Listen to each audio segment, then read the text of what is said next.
전도서를 제작한 솔로몬 왕은 인류 역사상 가장 지혜로웠고 또 부귀영화를 누렸던 그런 사람입니다.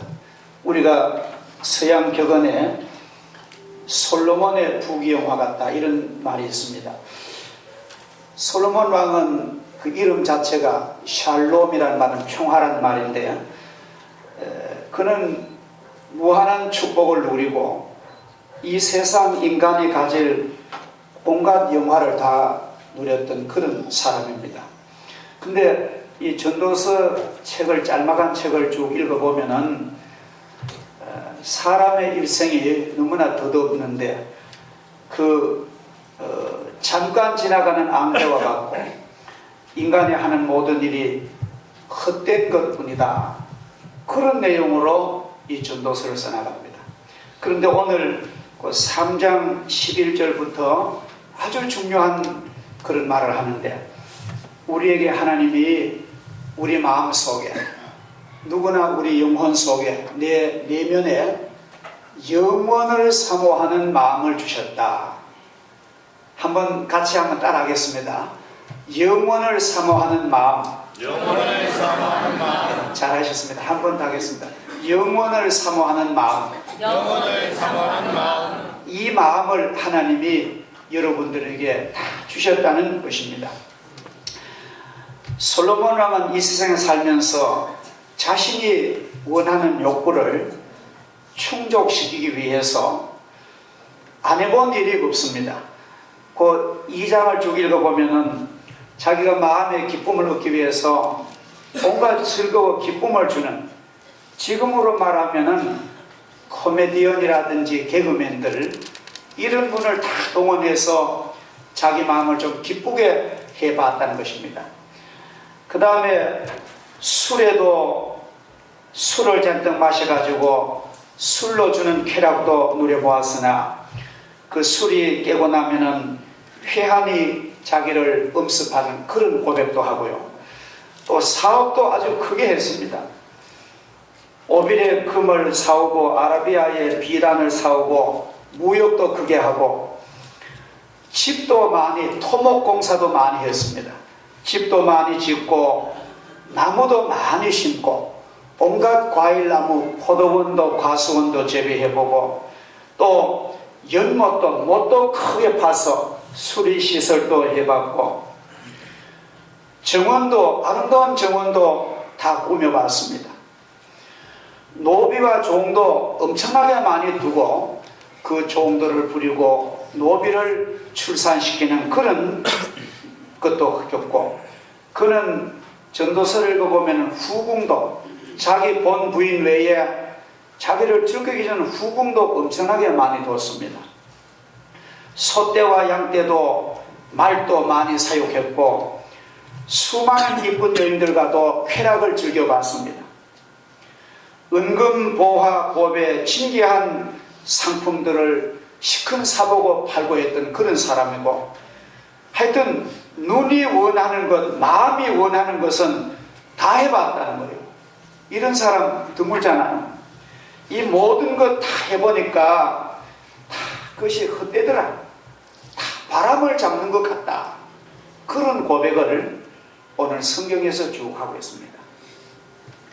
여러분, 바람을 잡는다는 것은 무슨 말입니까? 그것은 잡은 것 같은데 실체는 없다는 그런 고백입니다. 우리 그 화면에 잠시 띄워줄 수 있습니까? 성경 본문. 솔로몬의 재산이 얼마나 되는가 한번 내용을 보겠습니다. 열왕기 상 10장 14절부터의 쪽에 여러분 보시면서 제 얘기를 한번 들어보세요. 솔로몬의 1년 세입의 금이 660달란트랍니다. 이것은 20톤이다. 순금이 1년에 20톤을 수입을 했다. 그가 벌어들이는 돈이. 그러니까 이건 뭐 숫자로 표현할 수 없는 금액입니다. 금방패가 200개였고 이게 600세겔, 작은 방패가 300개, 3만에 50세겔이고 상아로 의자를 만들었고 이 코끼리 뼈 도장 하나 새기는데도 굉장히 비싼데 코끼리 뼈로 의자를 만들고 순금으로 그 의자를 입혔답니다. 부귀영화가 말도 못하죠. 그리고 의자 양쪽에는 팔걸이가 있는데 거기에 보초병이 조각으로 된 금 보초병이 서 있고 자기 앉는 의자가 6계단 올라가는데 좌우편에 12개의 사자상이 서 있는 그런 호화찬란한 용상에 그는 앉아서 사물을 봤습니다. 우리가 거의 상상할 수 있지 않습니까? 마시는 잔은 전부 순금잔이고 전용 배가 있어가지고 지금 말하면 모타 전용 보도보다 나은 겁니다. 전용 배가 있어서 당시 서바나 스페인까지 전용 배로 오가고 그가 다스리는 국토가 동해는 유프라데스 지금의 이란 이라크에서부터 서쪽으로는 아프리카 에집트까지 경계고 남쪽으로는 부엘세바 북쪽으로는 지금 시리아까지 그 중동 전역을 그는 다스리는 국토 면적이었습니다. 아마 이스라엘 역사상 가장 황금 시대를 이뤘습니다. 우리로 말하면은 고구려가 중국 동북 삼성을 지배했던 그런 황금기였다고 할 수 있습니다. 그는 자기 왕궁을 13년간 지어서 화려한 왕궁에 살았고 수많은 민족을 조공을 받았던 그런 통치자였습니다. 열왕기 4장 22절 23절 한번 띄워주세요. 열왕기 4장 22절 23절 됩니까? 안 돼요. 그냥 들으시면 됩니다.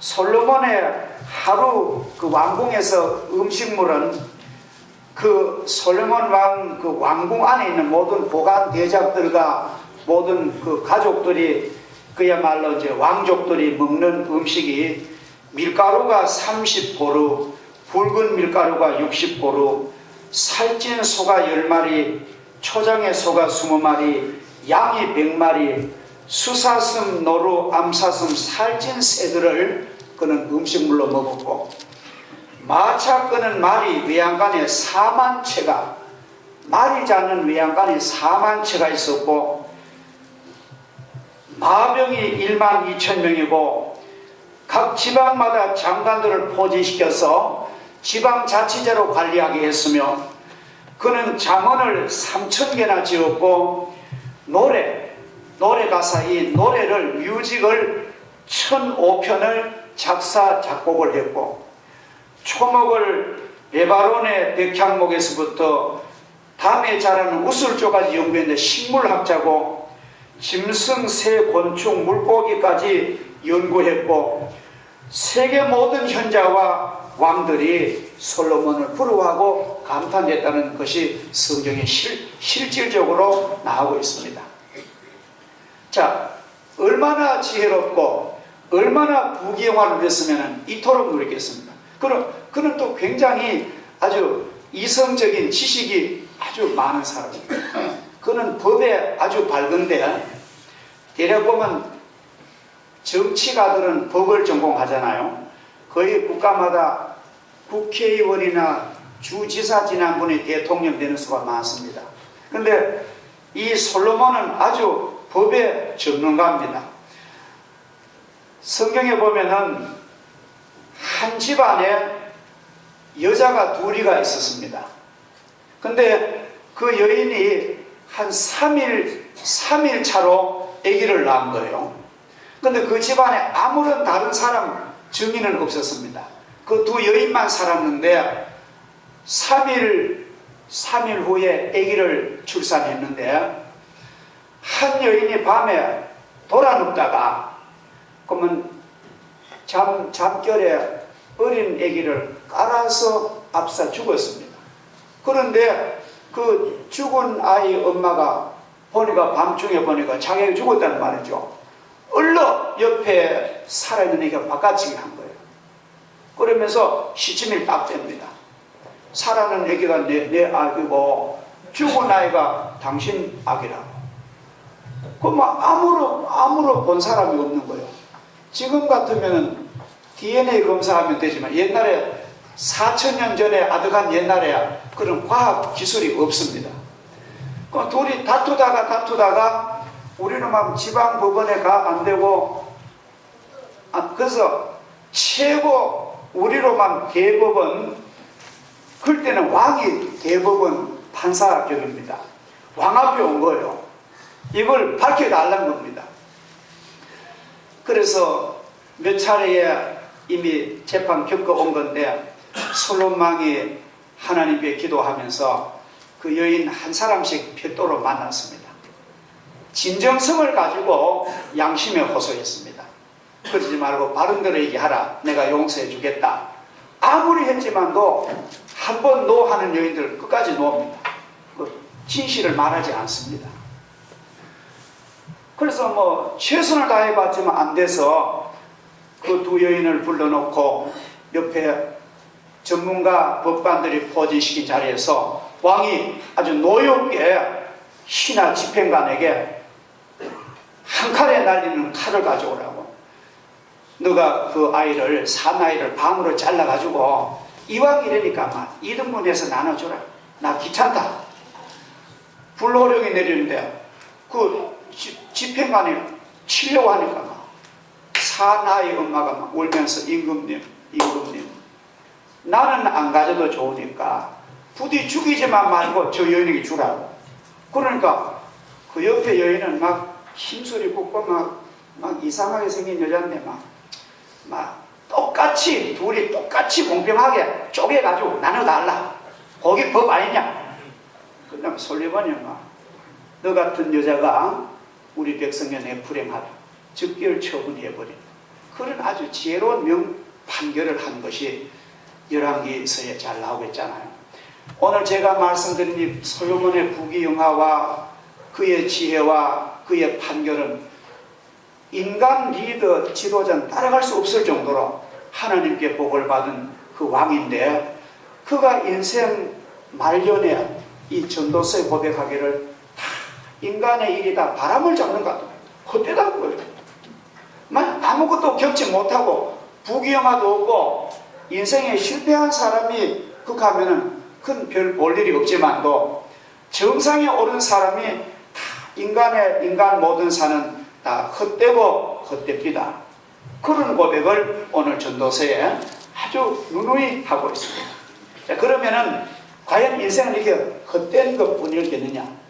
이것이 오늘 우리들에게 귀하신 여러분들에게 중대한 현안이지 싶습니다. 오늘 성경 말씀에 보면은 하나님께서는 영원을 사모하는 마음을 우리 각 사람에 주셨다고 분명히 말합니다. 사람은 하나님이 창조하신 아주 귀중한 존재로서 하나님의 형상을 닮은 실존적인 영혼을 가진 존재입니다. 하나님의 형상이 우리 마음속에 계시고, 논어라는 책에 보면은 천지지간 만물지 중에 유인이 최대하니 아주 존귀한 존재입니다. 세상을 주고도 바꿀 수 없는 나의 이 존재입니다. 사람들은 만물의 영장이라고 말하고, 사람에게는 그렇게 값진 존재가 바로 영혼을 가졌다는 것입니다. 인간만이 영혼을 사모하는 그런 성향을 가지고 있습니다. 우리는 어디서 와서 무엇을 하다가 어디로 가야 합니까?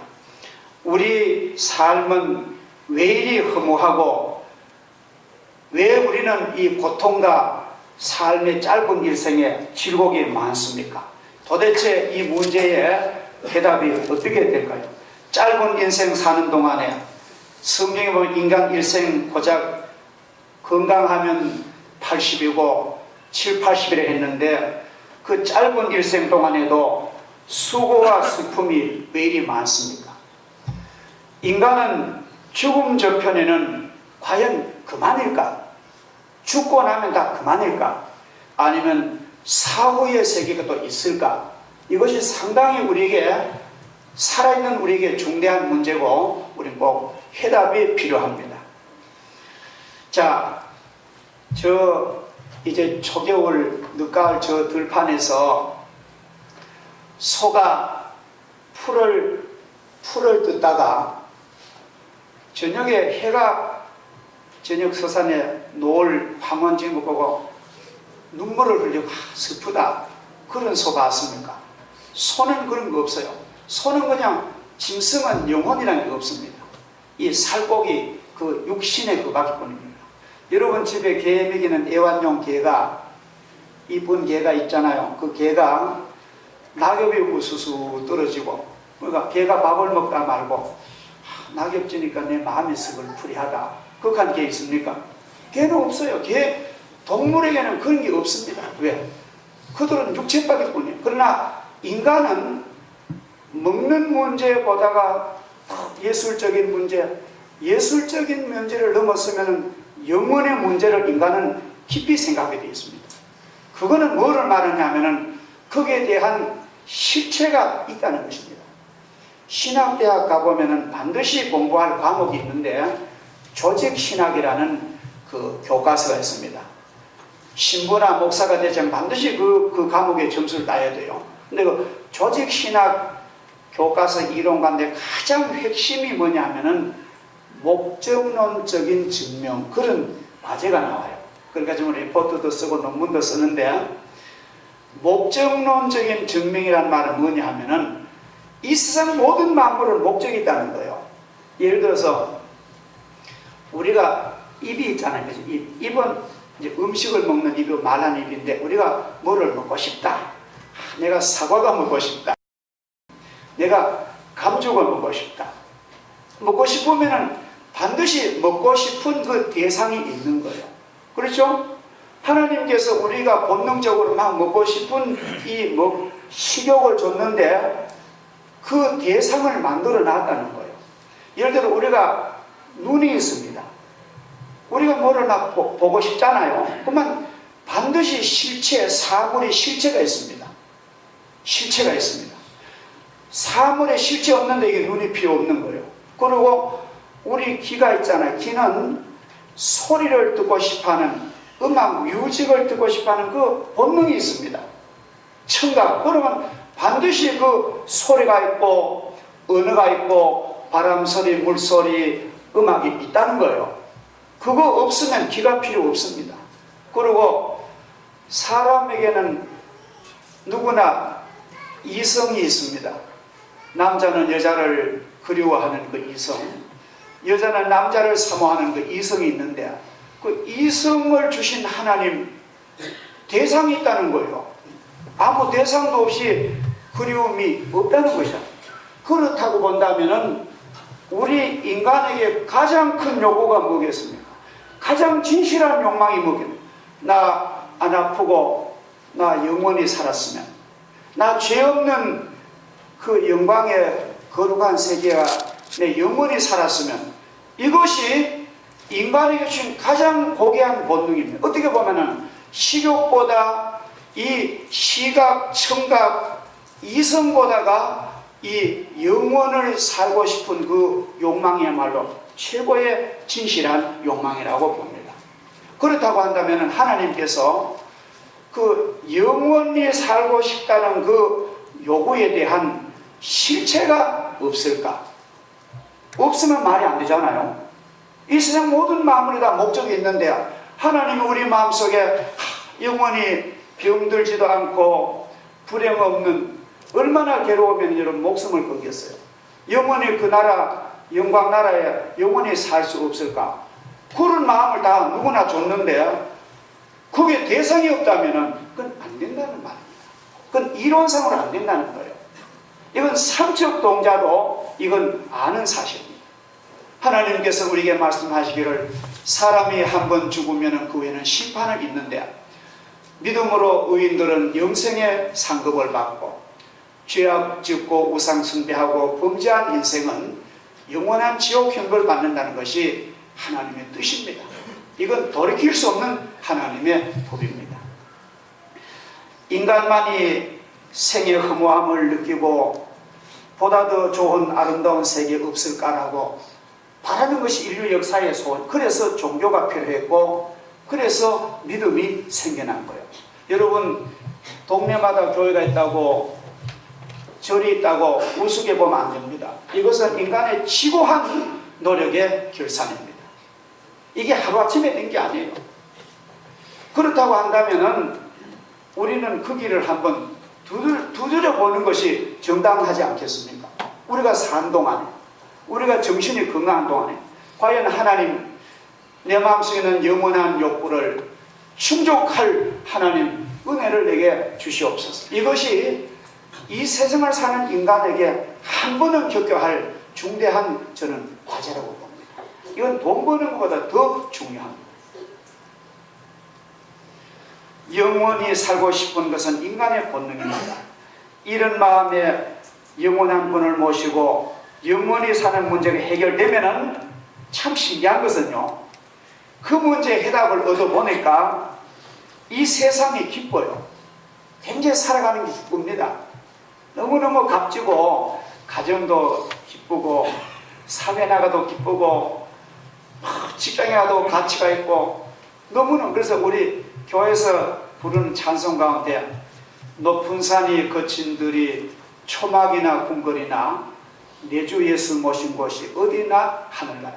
우리가 이 하나님의 해답과 은혜를 받고 보니까 뭐 돈이 좀 없으면 좀 불편할 뿐이지 행복한 거예요.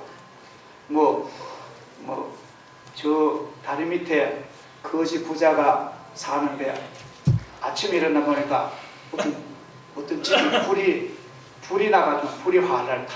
그래 거지 아들이 나가면 아버지, 움막에서 아버지, 저 집에 불이 났다고. 그러니까 거지 아버지 하는 거예요. 이놈아, 너는 애비 잘 꾼 줄 알아라. 우린 불날 일도 없고. 그러니까 우리는 이 세상에 이렇게 쉽게 살 수는 없습니다. 그렇다고 뭐 고민하는 거 아닙니다. 우리가 예수를 믿고 믿음을 가져보면요, 잘 살아도 잘 산 대로 가치가 있어요. 얼마나 좋은지 몰라요. 그리고 막 사업에 실패하고 어려움을 겪어도 나 이것이 내 인생의 디딤돌이 되겠다라고 또 도약하게 됩니다. 그러니까 하나님의 은혜를 받으면은 이 세상을 살만합니다. 이 세상은 살아볼만 합니다. 이 세상은 포기할 것이 아닙니다. 너무나 값진 하나님이 그렇게 우리에게 선물로 주신 것입니다. 자, 그러면 우리가 하나님을 어떻게 찾을까요? 마지막으로 어느 따뜻한 봄날입니다. 겨울이 다 지나가고 봄날인데 사랑하는 엄마하고 이제 아이하고 손을 잡고 고궁에 놀러를 갔습니다. 막 개나리가 피고 벚꽃이 피고 아름다운 꽃이 활짝 피는 그 고궁에 사람들이 막 인산인해를 이룬 거예요. 구경하느라 정신이 빠져가지고 그럼 아이가 엄마 손 놓친 줄도 모르고 구경하다가 엄마를 잊어버렸습니다. 엄마 어디에서 처음에는 소리를 지르다가 나중에 막 울면서 엄마 어디 있나. 아무리 모기씨도 불러봐야 너무 사람이 많아서 그만 미아가 된 거예요. 큰 울다가 어느 관심 많은 아주머니가 미아 보호소에 데려다 줬습니다. 이 아이가 엄마 잃어버렸는데 좀 찾아주라고. 그래서 미아 보호소 갖다 놓은데 직원들이 아무리 달래도 막 엄마 찾아내란 거예요. 과자를 사다 주고 장난감을 사다 주고 해도 그까지 거는 과자고 그까지 다 엄마를 부르고 날이 어두워두니까 아이가 두렵고 겁이 나고 엄마 없는 세상 어떻게 살아. 여러분들 애기 잊어버리는 분들, 저도 어릴 때 지금 일본 간 아이를 어릴 때 잊어버리고 진짜 그 난감합니다. 애 잃어버린 경험이 있으면 그 아이는 세상에 어떤 걸 줘도 엄마만 못합니다. 엄마를 찾아야 행복합니다. 말하자면 그 아이에게는 절대자가 엄마입니다. 절대자가. 사람은 누구나 인간은 약한 인간은 절대자를 의지해야 되는데 그 절대자이신 하나님을 찾기까지는 인간은 만족이 없다는 것입니다. 사람이 외국에 가 살아보면은 그분들이 그래요. 향수병이란 게 걸린답니다. 뭐 고국이 그렇게 좋은 것도 아닌데도 그렇게 고국이 보고 싶대요. 우리나라 냄새, 김치 냄새, 삼겹살 냄새, 친척들, 친구들 그 보게 그래서 향수병에 걸린다. 외국 사람 막 고국을 그 향수병의 치료는 고국을 봐야 해결됩니다.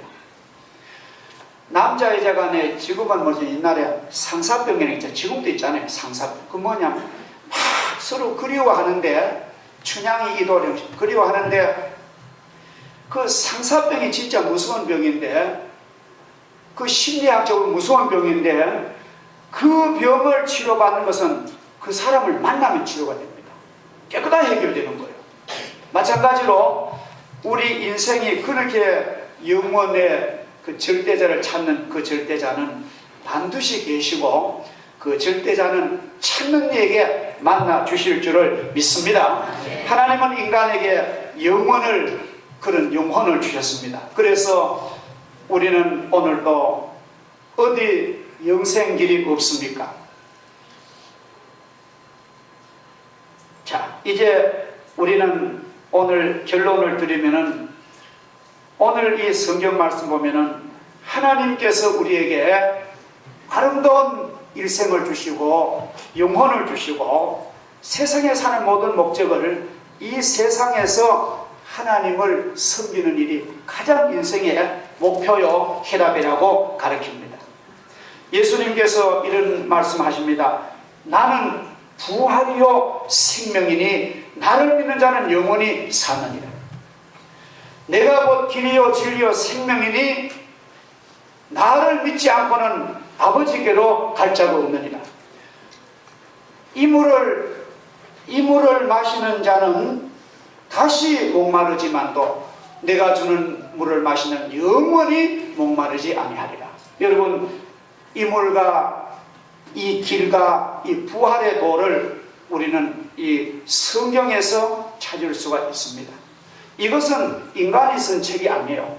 이건 사람이 준 책, 이건 하나님의 신이 성령의 감동으로 우리에게 주신 최고의 선물인데 이 성경 읽으시면서 오늘 이 전도서를 한번 집에 가셔가지고 성경책이 없으신 분은 교회에서 달라 하면 드리겠어서 전도서를 한번 정독하시고 오늘 제가 드린 말씀 충분히 드리지 못했지만도 과연 내 마음속에 있는 이 영혼을 삼하는 이 영혼의 욕구를 나는 예수 그리스도를 통해서 내가 만나야겠다.